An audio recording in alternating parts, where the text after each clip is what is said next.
Let's move on to something that I think was much more relevant when we talked about that earlier petition that the Sindh High Court was looking at, where females, etc., or women who are affected by insulting, annoying, or otherwise intimidating messages that they receive. Now, most of what we just discussed up from 506 down to 508 may or may not relate to some of the things that they're facing.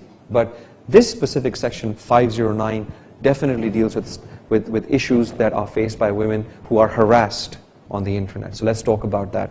Section 509 of the Pakistan Penal Code very clearly states that words, gesture, or act intended to insult the modesty of a woman. Now let's read what it says. Whoever intending to insult the modesty of any woman utters any word, makes any sound or gesture, or exhibits any object, intending that such word or sound shall be heard, or that such gesture or object shall be seen by such woman, or intrudes upon the privacy of such woman, shall be punished with simple imprisonment for a term which may extend to 1 year, or with fine, or with both. So basically, if anybody tries to either do something, say something, produce an object which has the same impact that will be heard and seen by others or by that woman, which insults her or affects her modesty or affects her privacy, then that is a criminal offense. It doesn't matter whether you do it in written form, it doesn't matter whether you do it in oral form, it doesn't matter whether you just mime it out, and it doesn't matter whether you do it through an electronic mechanism or use of MMSs or SMSs or emails or otherwise. It is an offense under the Pakistan Penal Code, and you can walk into a police station and have an FIR lodged against anybody who has done this. So I would basically, again, highlight the fact and underscore the fact that there are sections even now, currently within the Pakistan Penal Code, which I think are better definitions and much more useful for the protection of the modesty and the ills that we see sometimes and the abuse we see sometimes that is taking place against women. And using these sections would probably be the best idea, rather than go and create new offenses, etc., which we've seen in the past under the Prevention of Electronic Crimes Ordinance can actually be used to, or abused, frankly, for political or otherwise other purposes. So frankly speaking, I think, in my advice, if you are a person who is facing these sort of problems, then you should immediately file a criminal complaint, get some legal advice, and either lodge an FIR or file a criminal complaint. The next question would be, where do I go to the Federal Investigation Agency, the NR3C, which is the National Response to Cybercrime Cell, and lodge it there? Or do I go to a simple police station? I think that currently, at least in this interim period, and I don't know when you'll be watching this video, but currently the Prevention of Electronic Crime Ordinance does not exist. So you have only one option. You can go and you can lodge an FIR with your local thana, with your local police station, and I think that would be one of the probably one of the ways that you could do this. Now, the NR3C may come in for technical assistance to track down who it was, where the IP address is, what the identity of this person who's trying to send you these messages are. Sure, all of that would be done through them, but at the end of the day, I think you should file it to the thana. When the Prevention of Electronic Crime Ordinance or Act or any other cybercrime legislation does arise, which basically may or may not take into account these, then you should go to that special federal agency, which would then assist you in that process of criminal prosecution. But for the moment, I would say that you would immediately go to your thana and lodge this FIR.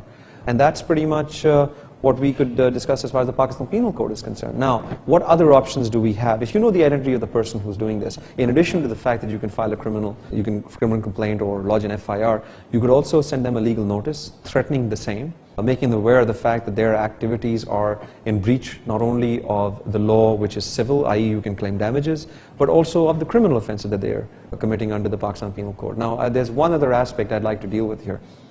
If somebody is harassing you and their messages, for instance, are effectively defaming you because they're being circulated to other people, you also have the ability to initiate a claim under the Defamation Ordinance of 2002, which has been amended subsequently in 2004, or you can even lodge an FIR, because it's a criminal offense to commit defamation in Pakistan, under section 499 of the Pakistan Penal Code. So you have both options.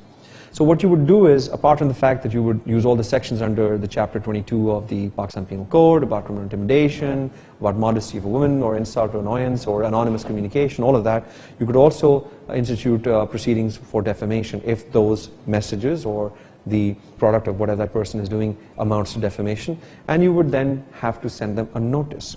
Remember, if something is published as defamation, you have a certain limited period of time in which to send them a notice. So don't wait around thinking that, well, we'll see what happens, and just wait on weeks. Immediately send them a notice, a legal notice, with regard to defamation, saying that this is defamation. If you do not immediately apologize, I will be instituting criminal, both actually, criminal as well as civil action. So that would be the next step of a legal notice. Finally, you have the two options. One is the criminal prosecution, as I mentioned, which the state would continue with. You yourself could instruct a counsel to assist the prosecution, because you may have questions about how vigorously the state prosecutor might pursue the case. But if you have your private counsel, he may be able to assist in making sure that it is vigorously pursued. And the second option is to file a civil case for damages for all the insult and annoyance and harassment and defamation, if that is made out, that has been caused to you because of these messages. So you would also have that additional option, and I think that you should definitely avail of that if you are able to identify who this person is and have enough proof to be able to nail him to the wall on this issue. One of the things to remember is that, and I shouldn't say him, it could be a her as well, you never know. But remember that when you're actually proceeding with a criminal case, the standard of burden of proof is beyond reasonable doubt, which is much more difficult. But if you're in a civil matter, it is balance of probabilities, which is 50-50, and it is much easier. So just keep that technical aspect in mind before you proceed with either or both of these options.